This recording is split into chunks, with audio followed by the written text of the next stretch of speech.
For our final segment of the program, Video One journeyed to Philadelphia to bring you a moment in the very active life of Maggie Kuhn, the dynamic founder and leader of the Gray Panthers, a wonderful example of what it can mean to be an older American.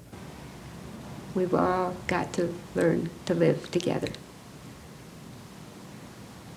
And I would love to see grandfathers and grandmothers for peace around the world marching with their grandchildren, and with, if they don't have grandchildren, with other children who are nearby, and with the young.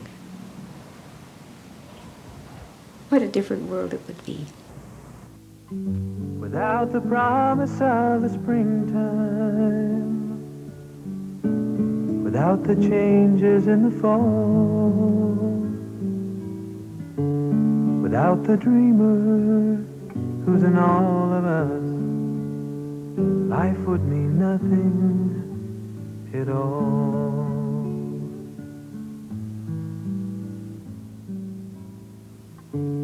You were the teacher, you planted a seed in my heart for a dreamer to grow. With you beside me, your light to guide me, there's something that I'll always know. Without the promise of the springtime, without the changes in the fall, without the dreamer who's in all of us, life would mean nothing at all. In my old age, I can live a lifestyle of outrage. Outraged all the time. Geratophobia is the illogical, unreasonable fear of old people and of getting old. And we have an epidemic of it in America. Why? Largely because of the myths that people have been led to believe about old age, that it's a disaster, a loathsome disease, worse than herpes. Oh my. Everybody's got it.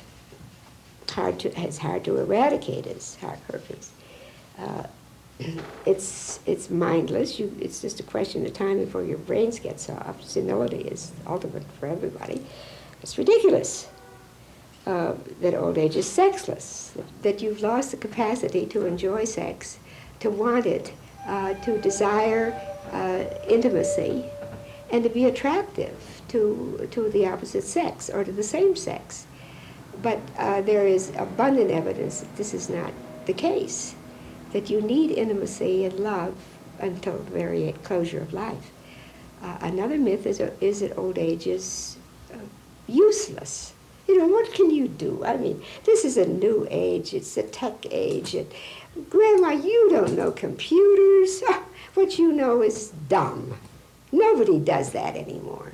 And when that's said to you again and again and again, and when you get all kinds of messages from the electronic media, you begin to get that into your head. Well, I guess I must be a dodo. The fifth myth is that old age is powerless. And if we were to go to the vested interest route, 26 plus million people, if they all could be mobilized for justice, what a new world it would be. Maggie Kuhn, co-founder of the Gray Panthers and one of the great leaders and spokespersons of our time, is making a unique contribution to American society. She is challenging age-related prejudice and generating national support for the needs inherent in the aging process, from the United States Senate to the American Medical Association. With her extraordinary energy and insight, Maggie Kuhn portrays the admirable spirit, commitment, and new image of aging in America. A giraffe stands for the International Giraffe Appreciation Society. And this is a society that a public interest lawyer, Bob Gnezda, invented, created. And it honors people who stick their necks out. And we are training in the Gray Panthers hordes of giraffes that are going to be leaping over the countryside. And we think that's an appropriate way to spend some of our old age. Our focus is not on old folks' issues. We're not a gray lobby. We're not working for the special interests of old people. We're working for the special interests of people, humanizing, hopefully, and healing our society of its divisions, and wiping out gerontophobia.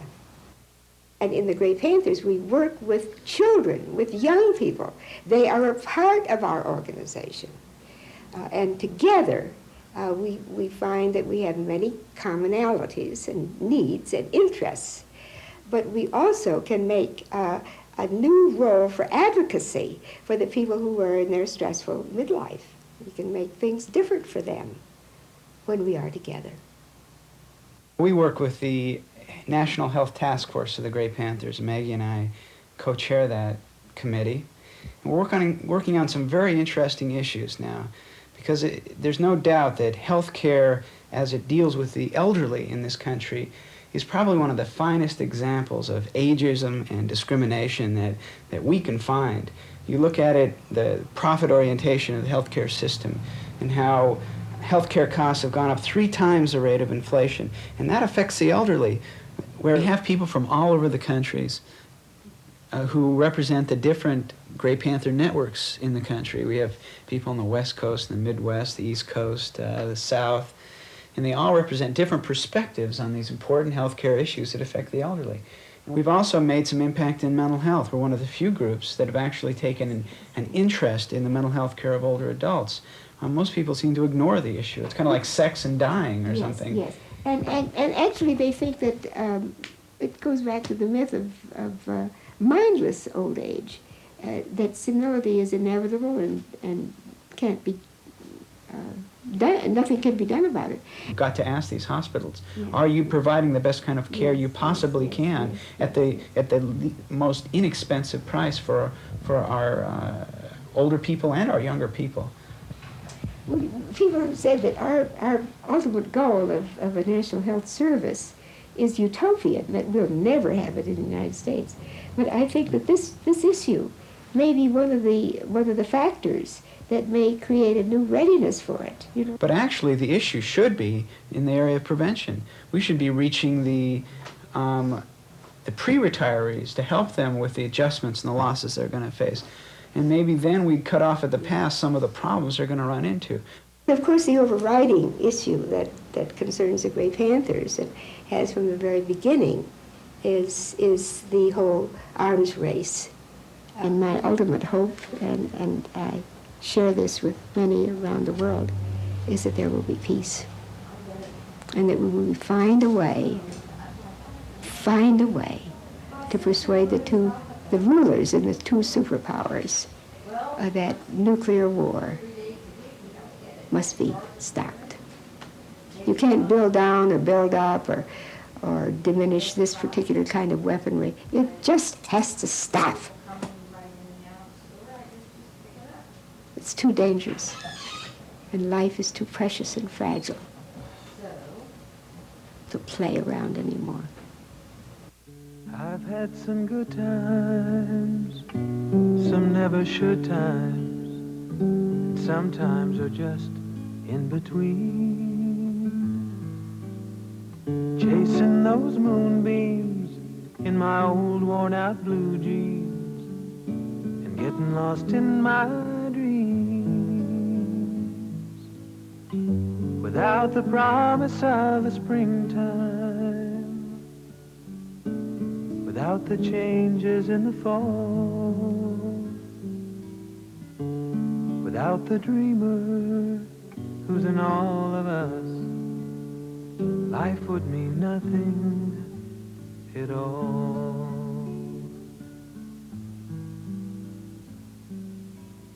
You were the teacher, you planted a seed in my heart for a dreamer to grow.